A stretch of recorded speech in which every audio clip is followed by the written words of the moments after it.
So today we are going to discuss a very important aspect of infection control, that is hand hygiene. Okay. So tell me, who will tell me what is the composition of the hand rub? Is it 70% alcohol with 0.5% chlorhexidine, 70% alcohol with 5% chlorhexidine, or 50% alcohol with 0.5% chlorhexidine, or 50% alcohol with 5% chlorhexidine? Okay. Hand washing with an antimicrobial soap and water is mandatory in all of the following situations except.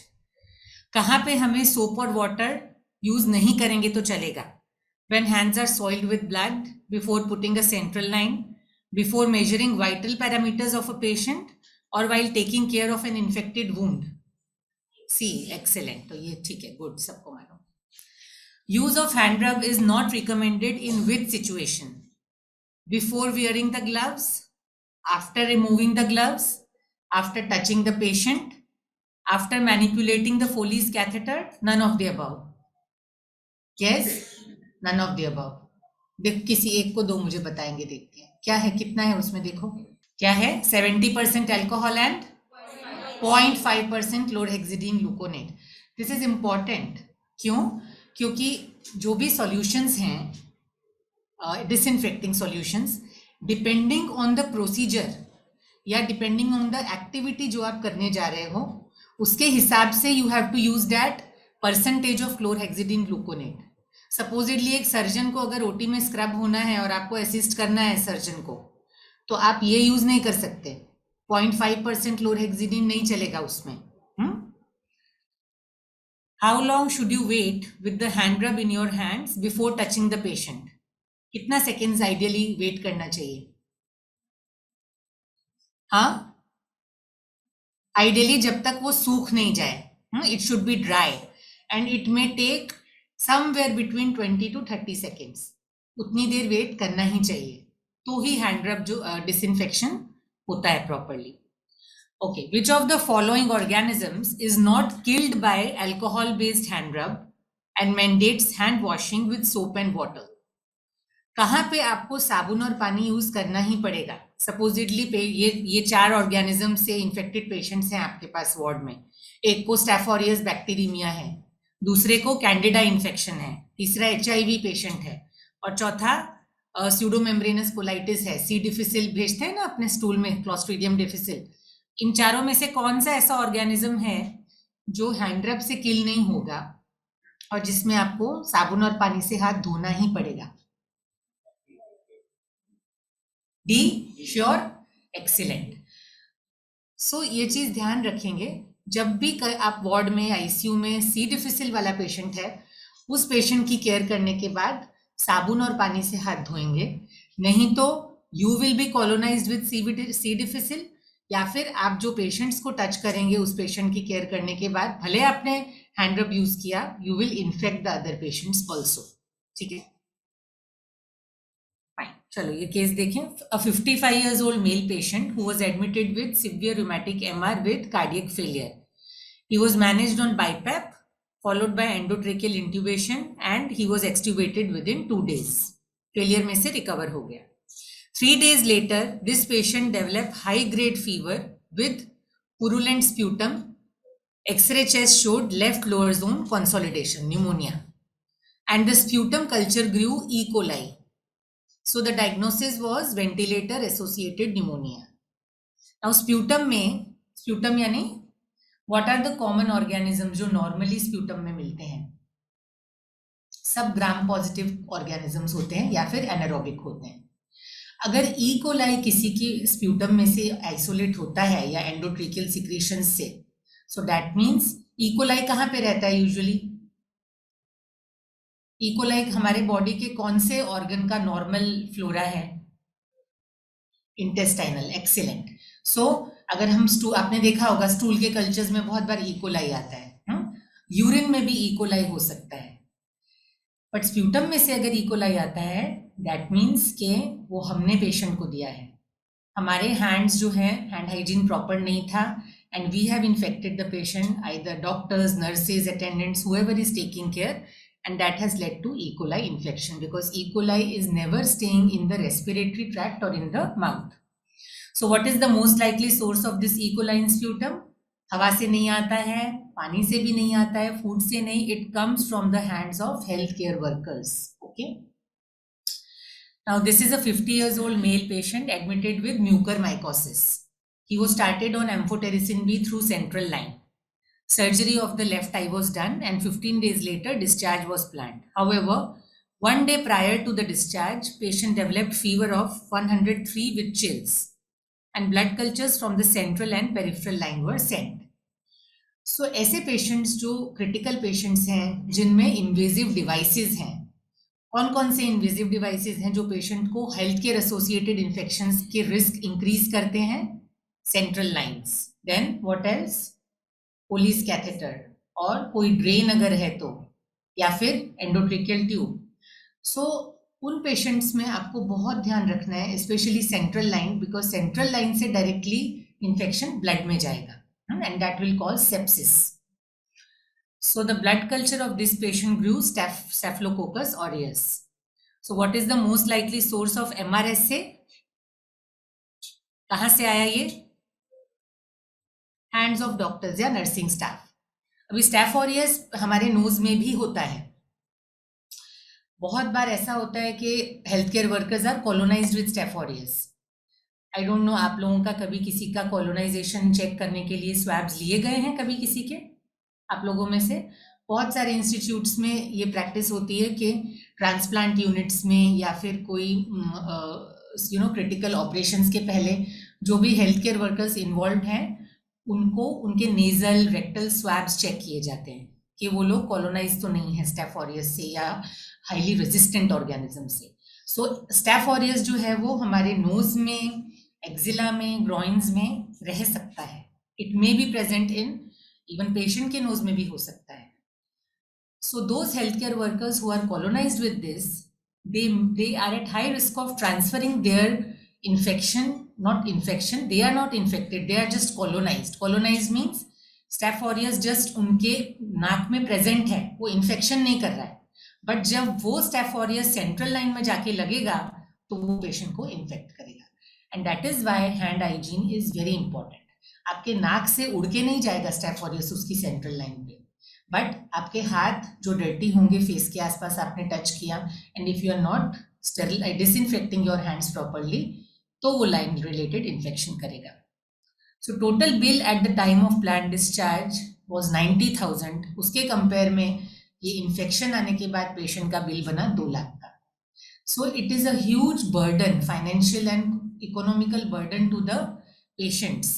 So we have to be very, very careful that we don't give our patient healthcare associated infections. And the most important way to prevent is to do a regular and disciplined hand hygiene. अगर हम लोग एक simple सी चीज का हर समय ध्यान रखें, alert रहें, तो इन्फेक्शन रेट्स हॉस्पिटल में ऑटोमेटिकली कम हो जाएंगे. हम मीन्स सब लोग, आप, मैं, attendants and everybody who is in the patient care. So now why should we clean our hands? हमें क्यों यूज करना है हैंड रब? क्या होता है हमारे बॉडी में, हमारे बॉडी के सरफेसेस पे, बॉडी के अंदर, सब जगह it's full of organisms. We are living in a sea of micro organisms. Now हमारे हाथों के ऊपर 2 तरह की फ्लोरा होती है. One is resident flora, the other is transient flora. Resident flora क्या होती है? जो ऊपर के सुपरफिशियल सेल्स होते हैं हमारे स्किन के, स्ट्रेटम कॉर्नियम के, उसके अंदर की तरफ रहती है डीपली. और ट्रांजिएंट फ्लोरा इज जो ऊपर एकदम सुपरफिशियली होती है. Okay, so transient flora is the main flora which causes infection. So when we use the hand rub, it leads to disinfection of the hands. Transient flora को वो निकाल देता है hand rub. ठीक है?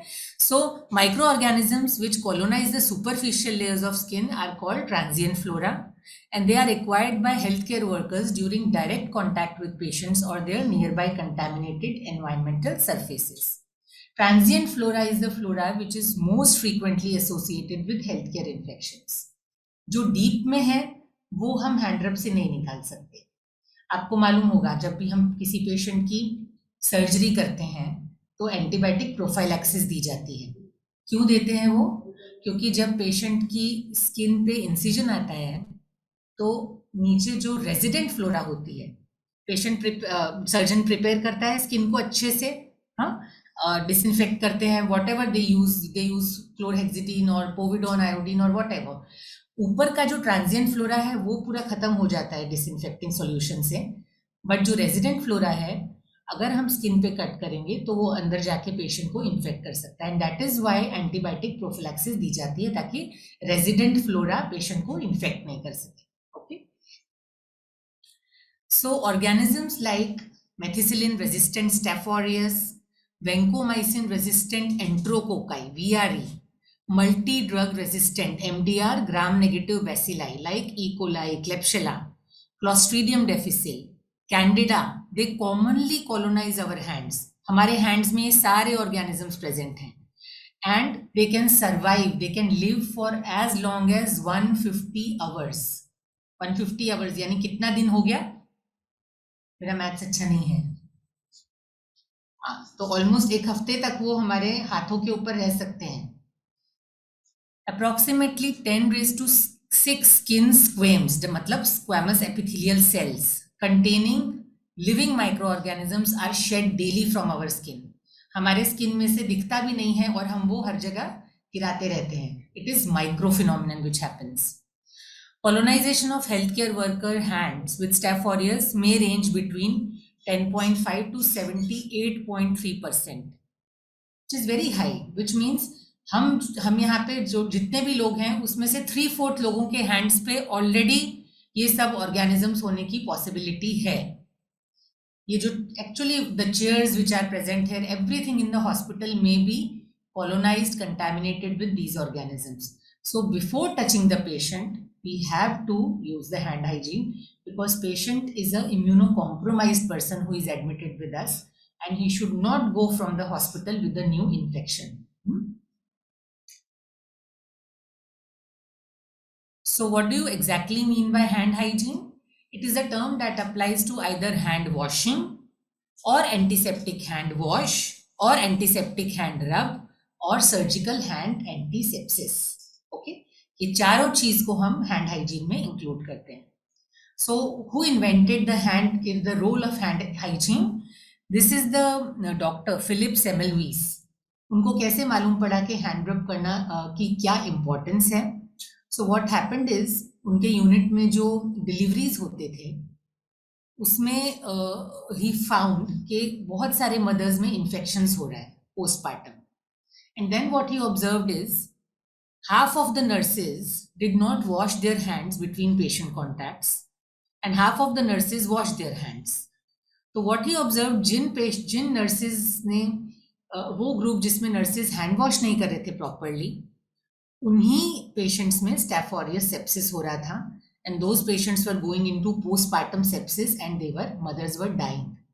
So that is how in 1861 the concept of hand hygiene came. उसके पहले किसी को पता ही नहीं था कि हैंड्स को साफ करना होता है। It sounds very surprising, right? Okay, so how do hands become contaminated? Resident bacteria on the skin or in the gastrointestinal tract of patients often contaminate the items in the immediate vicinity of the patient. कभी कभी क्या होता है, आपके हाथ आपने साफ कर लिए, लेकिन आप पेशेंट के पास गए और पेशेंट के आसपास की चीज़ों को आपने टच किया, उसके लिए थर्मोमीटर निकाला, उसके लिए टैबलेट्स निकाली और फिर आपने पेशेंट को टच किया, अगेन आपने अपने कंटामिनेटेड हैंड्स लगाए। सो what is important is just before touching the patient you should use hand रब। हैंड रब यूज करने के बाद में आपको फिर और कहीं पे टच नहीं करना है, क्योंकि वो आप वापस से अपने हैंड्स को कंटामिनेट कर लो। और पेशेंट को टच करने के बाद पेशेंट केयर, आपने बीपी ले लिया, पल्स ले लिया या इंजेक्शन दे दिया, उसके बाद आप वापस से तुरंत हैंड रब से अपने हैंड्स को साफ करेंगे, ठीक है? सो health care workers can contaminate their hands bye touching the patients and their environmental surfaces which are present near them.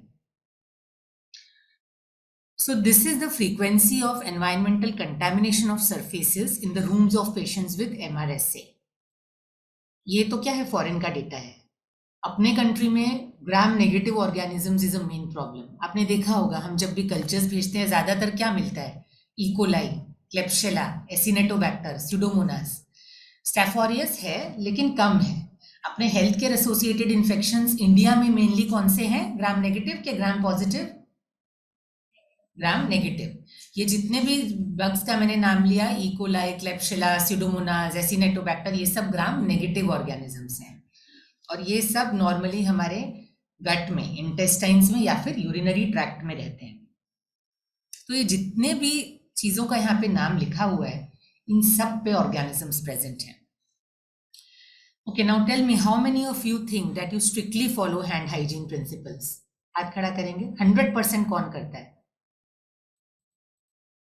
मैं तो नहीं करती हूँ, मैं 100% के लिए हाथ खड़ा नहीं करूंगी। 70% कौन करता है? कितने लोग करते हैं? Okay, I also do 70% of the time. Less than 50% वाले कौन कौन है? Good. So hand hygiene is a continuous phenomenon, every day we have to improve. वो कभी भी ऐसा नहीं होगा कि 100% होगा, because it is related to the human behaviour, but we have to try each and every time कि आज हम कल से अच्छा करेंगे। So what are the barriers to frequent hand washing? कभी कभी हम लोग बहुत बिजी होते हैं, हेवी वर्कलोड, सिंक ही नहीं मिल रहा है, सोप एंड वाटर ही नहीं है, क्या करें? फ्रीक्वेंटली हाथ धोते हैं तो हाथ कैसे ड्राई हो जाते हैं, इरिटेशन होने लगती है ना? और कभी कभी हम सोचते हैं अरे हैंड्स तो साफ है, डर्टी तो है ही नहीं, क्यों साफ करूं? और दूसरा, काम काम बहुत सारा है, हैंड वॉशिंग में टाइम पास हो जाएगा मेरा, ऐसा नहीं करेंगे।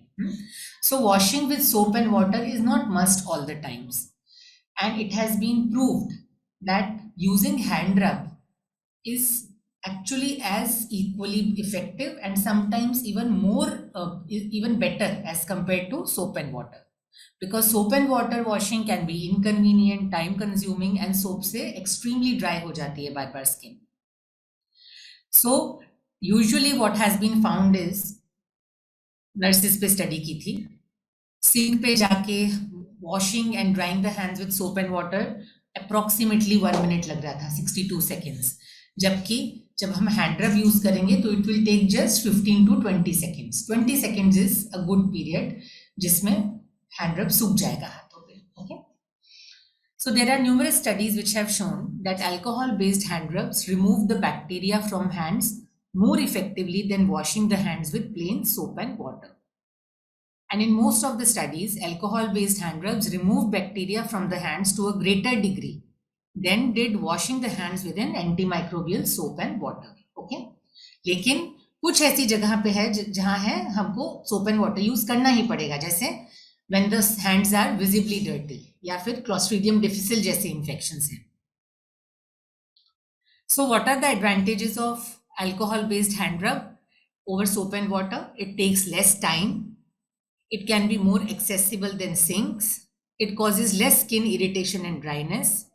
And it is more effective in reducing the number of bacteria on the hands. But when should you wash your hands with soap and water? When your hands are visibly soiled. Dirty हैं, कुछ हाथ पे लग गया है, चिपक गया है. Hands are contaminated with the blood or body fluids. Of course, before eating, you people should use soap and water and not hand rub. And after using the restroom. So these are the 4-5 main indications जहाँ पे हमें soap and water use करना पड़ेगा. But if your hands are not visibly soiled or contaminated, use an alcohol-based rub for routinely cleaning of your hands. Everybody knows the 5 moments for hand hygiene. ये सबको मालूम है, right? ये ज़्यादा discuss नहीं करेंगे. So how do you use it? Apply 1.5 to 3 ml of alcohol gel or rinse to the palm. So palm आपका पूरा palm full होना चाहिए, इतना लेना है, बहुत ज़्यादा भी नहीं लेना है, बहुत कम भी नहीं लेना है. आपके हैंड के अंदर के पूरे सरफेसेस, फिंगर्स के साइड, थंब का साइड, पीछे सब कवर हो जाना चाहिए. And it will take at least 15 seconds of rubbing before your hands feel dry. But if you feel हाथ बहुत चिपचिपे हो गए हैं, बहुत बार हैंड रब 5-6 बार यूज कर लिया, उसके बाद आपको साबुन से हाथ धोने हैं. ठीक है? If you clean your hands with hand rub before putting on the gloves, make sure कि वो ड्राई हो जाए, उसके बाद ग्लव्स पहनिए. नहीं तो वो इनइफेक्टिव रहेगा। और ग्लव्स के ऊपर कभी हैंड रब यूज नहीं करना है, that is a wrong practice. चलो, who will tell me the technique of hand washing, मुझे रिवीजन की जरूरत है। So palm to palm, rub the back of both the hands, interlace the fingers, interlock fingers and rub the back of fingers on both hands. Rub the thumb in rotatory manner. Your fingertips also should be hand rubbed properly, and then the wrists in rotating manner. Okay, इतना काम अपने को करना है। So what are the different types of hand washing? एक होता है social hand washing, जो हम रूटीनली करते हैं रूटीन एक्टिविटीज में, और प्लस पेशेंट को जब रूटीन पेशेंट कांटेक्ट करना है तो फटाफट से हाथ धो ली। क्लिनिकल हैंड वॉशिंग इज जब आपको वुंड्स को टच करना है या इम्यूनो कॉम्प्रोमाइज पेशेंट्स को, तो उस समय आपको एंटी माइक्रोबियल क्लींजर चाहिए। अपने हॉस्पिटल में आई थिंक सोप पूरा एंटी माइक्रोबियल ही है, राइट? पहले and what is surgical hand washing? Surgery के पहले जो 4% क्लोरहेक्सिडिन ग्लूकोनेट होता है उस सॉल्यूशन के अंदर। सो बहुत बार मैं भी अपने पेशेंट्स को, जिनको डीकोलोनाइज करना है, बहुत सारे पेशेंट्स हैं जिनको रिकरेंट MRS से या MSS से इन्फेक्शंस होते रहते हैं। आई थिंक आप में से भी कोई होगा, एक दो लोग तो मेरे पास आए, बार बार स्किन पे बॉयल्स होते रहते हैं, पस वाले। सो वो क्यों होता है? क्योंकि नोज के अंदर स्टेफ ऑरियस होता है। उसे डीकोलोनाइज करने के लिए जो स्क्रब लेने के लिए बोलते हैं, डेट इज 4% क्लोरहेक्सिडिन ग्लूकोनेट, माइक्रोशील्ड करके आता है, ठीक है। What are the other precautions which we should follow? We should cover any cuts or abrasions with water resistant dressings. अगर कट है तो उसको कवर करके आइए। Why? Because you will be prone to infections from those cuts. ये बहुत ध्यान रखेंगे, ठीक है। Avoid wearing jewelry, watches and applying nail paints, because that increases the risk of infection to you people as well as transferring the organisms to your patients. Gloves should be worn when there is a risk of coming in contact with body fluids or blood, especially in patients who are infected with blood-borne infections. Which are blood-borne infections? कौन बताएगा? आप बताइए brother. Blood में से कौन से infection फैल सकते हैं? HIV, HBsAg और HCV। Very good. So these are the 3 main infections. इसीलिए इनसे इन्फेक्टेड पेशेंट्स की जब भी हम केयर कर रहे हैं, शांति से काम करेंगे, जल्दीबाजी नहीं करेंगे। पेशेंट को कुछ नहीं हो जाएगा आधे मिनट में, शांति से ग्लव्स पहनेंगे और धीरे धीरे से करेंगे। नीडल प्रिक नहीं होना चाहिए। Gloves do not eliminate the need for hand washing. अगर आप सोच रहे हैं कि मैं ग्लव्स पहन रहा हूँ और मैं हैंड रब यूज नहीं करूंगा, तो नहीं चलेगा। पहले हम हैंड हाइजीन करेंगे, उसके बाद ग्लव्स पहनेंगे, ठीक है। Wearing one pair of gloves for a series of jobs puts the patients at risk of cross infection. अगर आप एक ही ग्लव्स पहन के अपनी पूरी ड्यूटी निकाल रहे हैं, तो that is very wrong. एक पेशेंट का काम अगर खत्म हो गया तो वो ग्लव्स डिस्कार्ड कर देंगे, that is very important. वो ग्लव्स पहन के आप दूसरे पेशेंट के पास नहीं जाएंगे, ठीक है।